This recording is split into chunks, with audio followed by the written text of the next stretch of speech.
as our journey concludes with the inevitable capture of Danelo Cavalcante.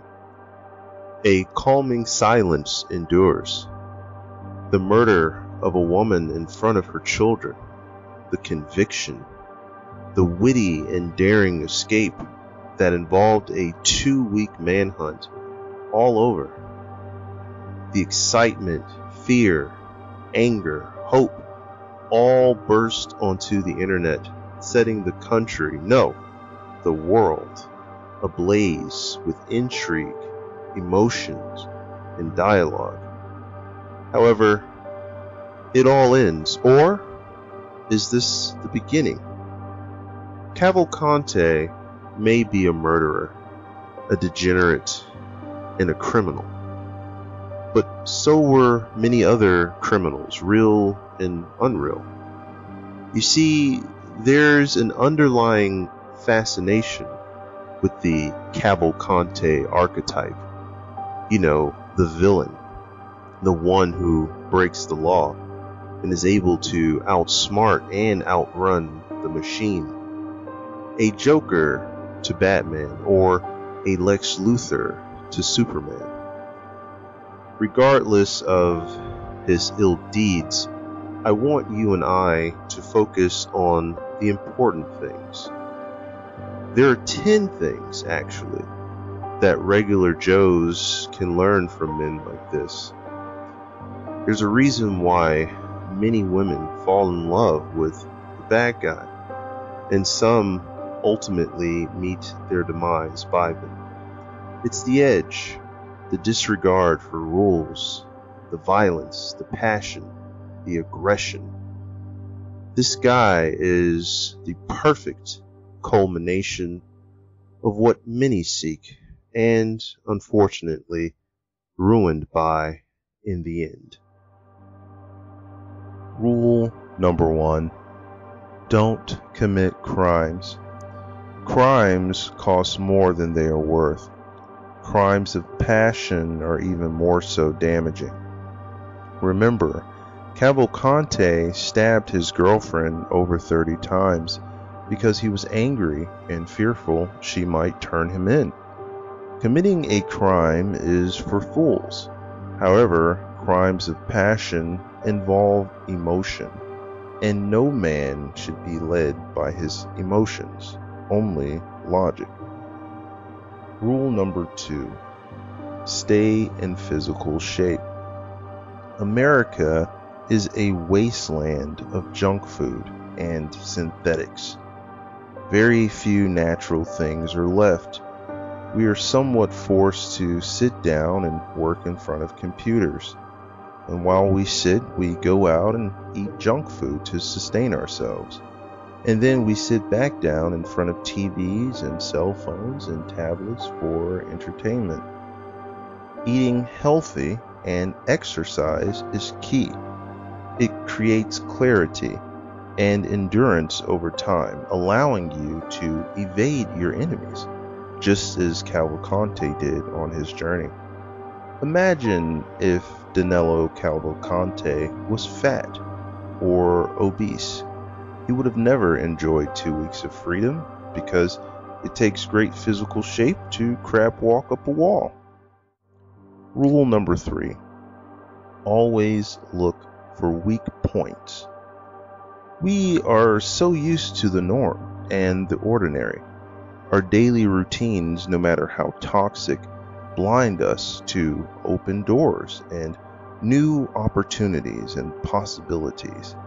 This is why we must always pay attention to our surroundings and discover the weak points, not just in the cages we work in and live in, but also within ourselves. Rule number 4: never slow down. As Cavalcante escaped, he never slowed down, always on the run, laser focused on a mission to get to the southern border. He did not stop, rarely rested, and avoided all distractions to create as much space as possible between him and his inevitable demise. You and I can learn a lot from this, as we are distracted every day, every hour, every second. These distractions slow us down as we all meet our demise of death. Never slow down. In fact, speed things up more. We are on a mission, remember. Rule number 5. Blend in with your environment. Rumor has it Cavalcante buried his own poop. He also changed clothes and shaved his facial hair to try and blend in with his environment. He did not wear the same clothes, but put on new ones. He did not stay on foot, but stole a vehicle. He did not continue to walk around unarmed. He stole a rifle. As the search intensified, so did he. We have to adapt. Survival is all about adaptation. Species who do not adapt go extinct. Rule number 6.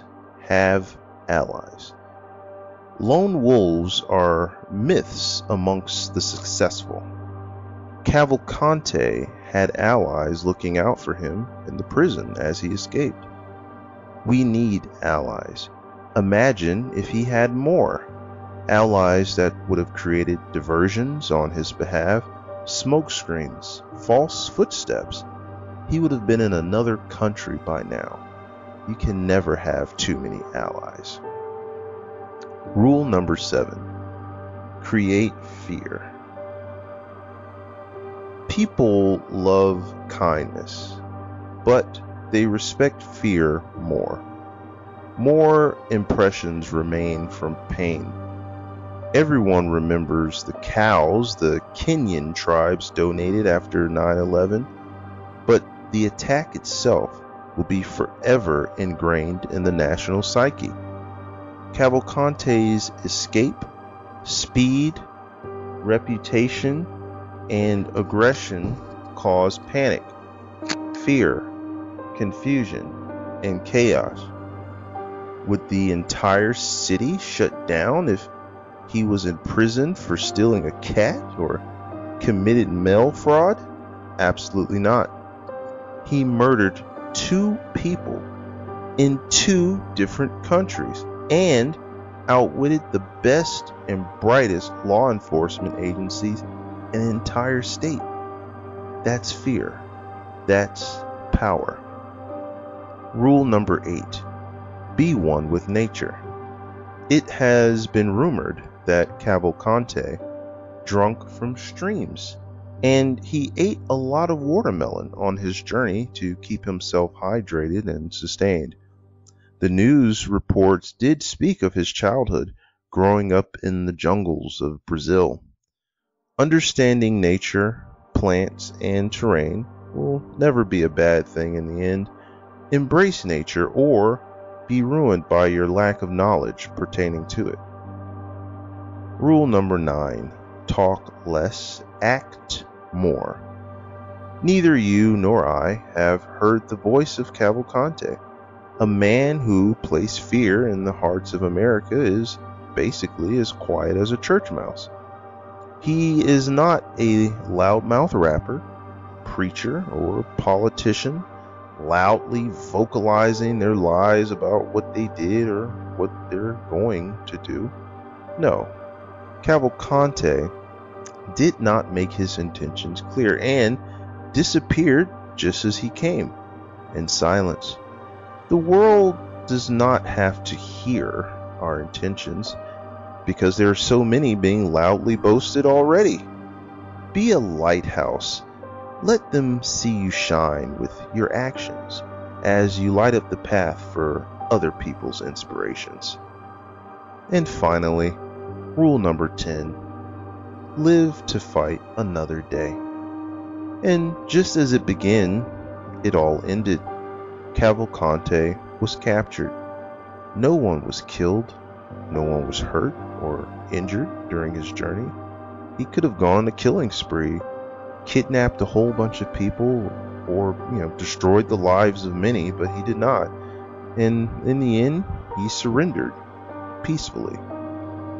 always live to fight another day. Victories rarely come without losses.